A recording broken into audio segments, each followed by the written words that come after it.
Naam, habari ya wakati huu mtazamaji wa jukwaa hili la Mzinga Sports. Kwanza nikukumbushe usisahau kusubscribe baada ya kuona hiki ambacho kinaendelea hivi sasa na kuunga mkono channel yetu hii ili mradi tuendelee kupata vitu vizuri. Lakini kitu kikubwa ambacho tunakwenda kukiangalia kwa wakati huu ni kuhusu kikosi cha wekundu wa Msimbazi Simba ambacho kilikuwa uwanjani dhidi ya Al Masry katika uwanja wa mamlaka ya mfereji wa Suez au Suez Canal Stadium kule Ismailia, Misri. Mchezo ambao Simba amepata kichapo cha mabao 2-0. Mchezo ule tulishuhudia na Simba wakiwa na kiwango cha kuridhisha kwa maana ya uchezaji.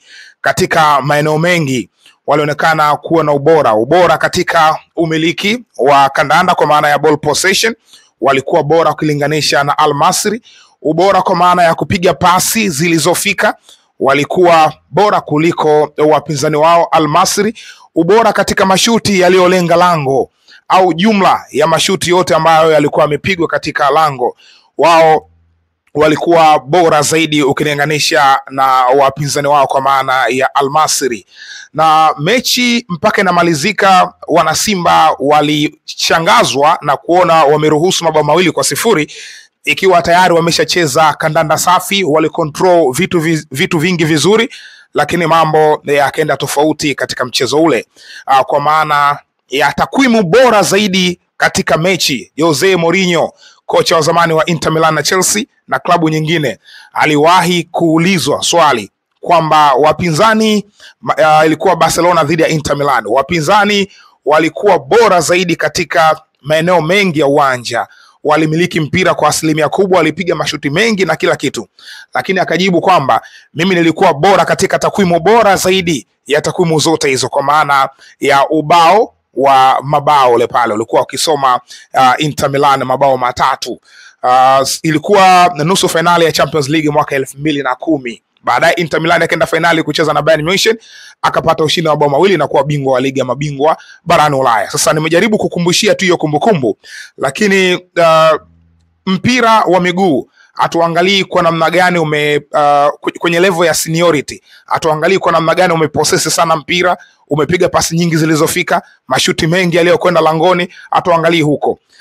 Katika mpira wa vijana au mpira wa watoto kwenye umri chini ya miaka 18 ndo tunaangalia performance based. Sasa performance based au performance oriented, namna gani timu ya vijana ilimiliki mpira, maana yake mazingatio ya mwalimu yapo.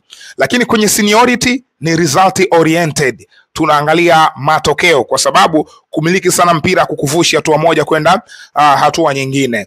So Al Masry unaweza kusema walikuwa bora katika takwimu hiyo ya mabao 2-0, na kitu kikubwa ambacho nilikipenda kwao ni discipline ya mchezo ambao walikuwa nayo. Licha ya Simba kuwa na ubora katika maeneo mengi, lakini walifanikiwa kuandika mabao 2. Sasa basi, kituo kinachofuata ni dakika nyingine 90 katika ardhi ya Tanzania, Simba akiwa mwenyeji uwanja wa Benjamin Mkapa dhidi ya Al Masry. Kitu gani ambacho Simba wanaweza kukifanya ili waweze kumtoa Al Masry? Kwanza lazima tufahamu kwamba mlima ni mkubwa. Mabao 2-0 katika hatua hizi za mtoano sio kazi ndogo. Manake Simba ili ajihakikishie kwenda hatua inayofuata, inabidi ashinde mabao 3 bila majibu, yani 3-0, kitu ambacho kinawezekana, lakini lazima tufahamu kwamba kina ugumu wa hali ya juu. Akishinda mabao 2-1 haimsaidii, akishinda mabao 3-1 haimsaidii. Anataka margin ya mabao 3 fresh ambayo atakuwa yako pale juu kwenye mchezo wa marejeano. Sasa nimejaribu kuangalia kutokana na mchezo wa kwanza na mazingira ya Tanzania, vitu gani ambavyo Simba anaweza kuvifanya na kujihakikishia kuitoa Al Masry ili kwenda hatua inayofuata. Kitu cha kwanza kabla ya vyote ni psychology ya wachezaji, kucheza na psychology ya wachezaji.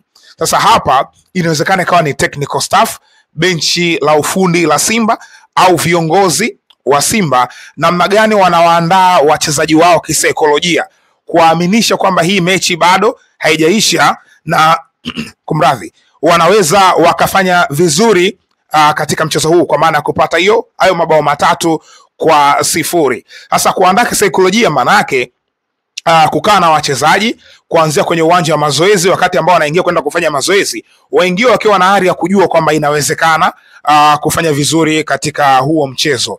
Lakini nimeona tayari kuna hamasa zimeshaanza kutoka katika dawati lao la habari.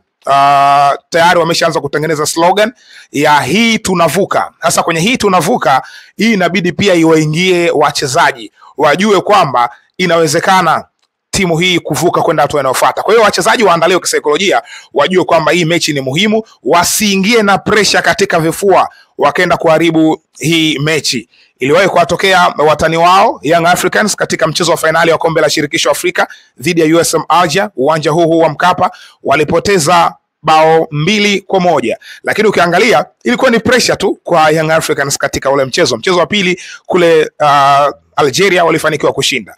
Sasa hiyo ni eneo la kwanza ambalo Simba wanatakiwa kuboresha, kwa maana ya eneo la saikolojia ya wachezaji. Eneo la pili ni eneo la mashabiki. Najua kwamba Ahmed Ali na department yake ya habari wanafanya kazi kubwa sana kuwaita mashabiki kwenda uwanjani, lakini wewe shabiki wa Simba unatakiwa kujua thamani ya huu mchezo na umuhimu na uhitaji wa klabu yako ya Simba katika hii mechi. So unachotakiwa kukifanya ni kwenda kuiunga mkono timu yako. Wenzetu walipata faida ya kuwa na mchezaji watatu, kwa maana ya mashabiki wao waliingia kwa namba ya mashabiki 10,000 na walitoa hamasa ya kutosha. Walikuwa wakishangilia kwa nguvu, wakiwa wanafahamu thamani ya ule mchezo, wakiwa wanahitaji ushindi, na walipata kile ambacho walikuwa wakikitafuta, kwa maana ya mabao 2, na kazi yao walimaliza.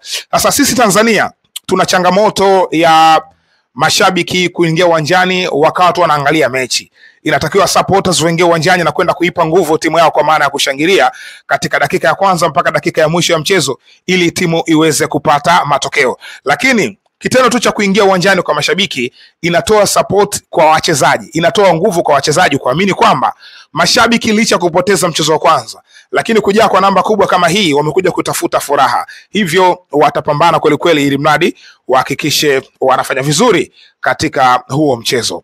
Eneo la tatu, katika miongoni mwa sababu ambazo zimeiangusha Simba katika mchezo dhidi ya Al Masry ilikuwa ni individualism, kucheza mchezaji mmoja mmoja katika eneo la mbele. Unaona kuna muda Jean Charles Ahoua anaweza kashika mpira kuacha kwa haraka kumpitishia mwenzake, labda Lionel Ateba, ilikuwa changamoto, unaona anataka kujaribu mwenyewe.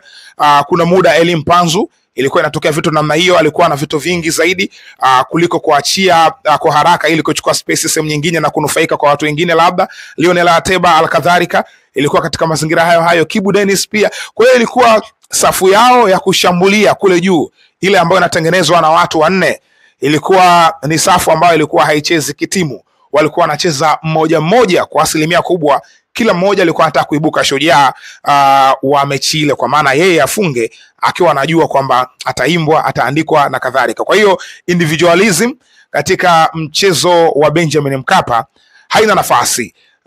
Timu inatakiwa kucheza kwa pamoja. Sehemu ya 4 ambayo Simba anatakiwa kuboresha ili kufanya vizuri katika ile eneo, hili ni eneo la kitaalamu, na huu unakuja kuwa ni mtazamo wangu na naheshimu juu ya mtazamo wa kocha Fadlu Davids na benchi lake la ufundi, lakini kwangu mimi niliona ule mchezo ulikuwa unamhitaji zaidi Stephen Dese Mukwala, hususan katika kipindi cha pili. Haikuwa approach mbaya kuanza na Lionel Ateba, lakini mpango ulionekana kama umefeli. Kipindi cha pili mapema tu pengine angeanza na Dese Mukwala. Kwa nini? Lionel Ateba alionekana ni mchezaji mzuri, ana nguvu ya kusumbua walinzi, lakini ni marked player, mchezaji ambaye anaweza kudhibitika na asifurukute. Ndicho ambacho kilitokea. Asilimia kubwa ya defenders wawili wa Al Masry walikuwa wakikaa naye, walikuwa wakiishi naye Lionel Ateba.